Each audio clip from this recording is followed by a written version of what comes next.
That's a lot of work for PJ Tucker when Giannis has those kind of handles and blocked by him. Yo, what's the crack, boys? Welcome back to my video. We have to talk about Joel Embiid this season. Ever since he came back from his injury, he's been completely popping off. We just bet the Bucks. My team is Sixers. We just bet the Bucks at home.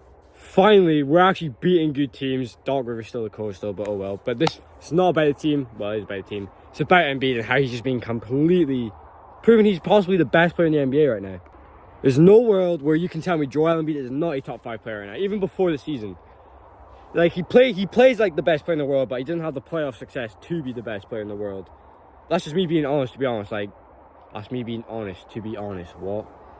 We've never made the conference finals with him on our team, which obviously, you know, some stuff has led to it, but Jeremy, he's not made the conference finals with our team. So you can't really call him the best player in the world, but talent-wise, he probably is the best player in the world. Anyway, he had a complete dominant game. Tyrese Maxey was popping off before he had that foot injury and had to come off. Two of our 3 best players are out injured, man. Oh my god. A story of the Sixers. But with that being said, Embiid had 32 points, 11 rebounds, 8 assists, and 3 blocks, include that monster block to start the game against Giannis. I love Embiid. He's just so good. He's just so good. I hope I get to meet him one day, but anyway. Complete dominant game from him. Just completely carried the load. Just did what he did. He had that great, you know, pass to Shake Milton at the end of the game to seal the deal. Had that fadeaway, boom, pass to him. Such good play. Just show you, Embiid has just developed into such one of the best leaders in the NBA. A few years ago, he wasn't even caring about his body. It was all, you know, it was all this stuff. I think after the bubble changed him. That whole season of, you know, when we got Al Horford, you know, Jimmy left, people were saying, hyping us up, and then, you know, we're just so underwhelming. That changed him. Completely changed him to a whole different leader. I'm all here for it. You know, it benefits our team. He's just such a good player. Number 5. But Joel's got to have had one of the best 3-game stretches in NBA history. 133 points, 32 rebounds, 22 assists, and 12 blocks. That is elite for a 3-game stretch. Not a lot of players can say they've done that. Embiid has developed into such a great playmaker. I honestly think it's inspiration from Jokic, because, you know, when there's, you know, they're battling out for the best center in the league. Do you know what I mean? The competitiveness, they both thrive off each other. So, do you know what I mean? Embiid was not having like this many 8-assist games. Obviously, when Harden comes back, I do expect that number to slightly go down to like 6 or 5. Not a lot though, to be honest. Embiid is actually a very good playmaker. He's now, I would say he's a complete player now. A man can do everything on the floor he can do. Do you want me to name it? Okay. No, I'm not going to, because he does everything.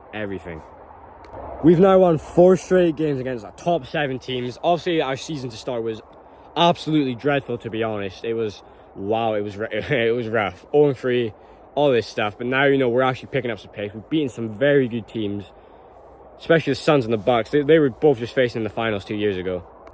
Yeah, I just love how he can just turn up anytime, just start going off.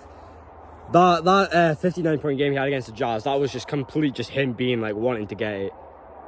His mentality has just changed over throughout the whole year. It's just so good. I remember, obviously, the Al Horford season, when Embiid scored like nearly 25, it was like, okay, let's go. He's actually had a good game. Like, he was like scoring like, I think he averaged 21 that season, which is crazy to think now how much he's improved since then. Even the season before that, he averaged 27. That's obviously the year we lost to, you know, Kawhi and that. He's just improved so much now, to the point he's, you know, top 5. People are going to say he is the best player in the world. I will have some humility in saying he's not.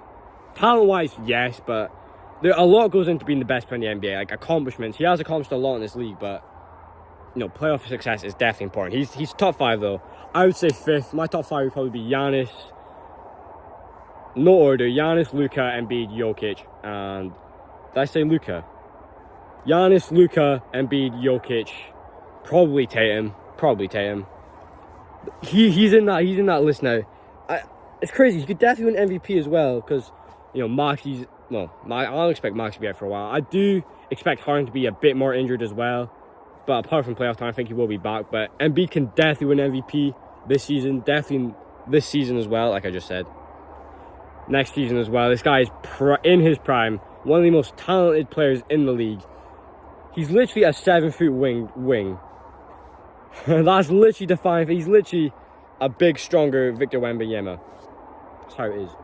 Not exactly sure how the Maxey injury is, playing out for him. Maybe it's like a few games or so, but this will not be the last, great game of Embiid this week or in the next week. He's definitely going to get another 40 piece, another, might even get 10 blocks, who knows, but big season for him this year, definitely.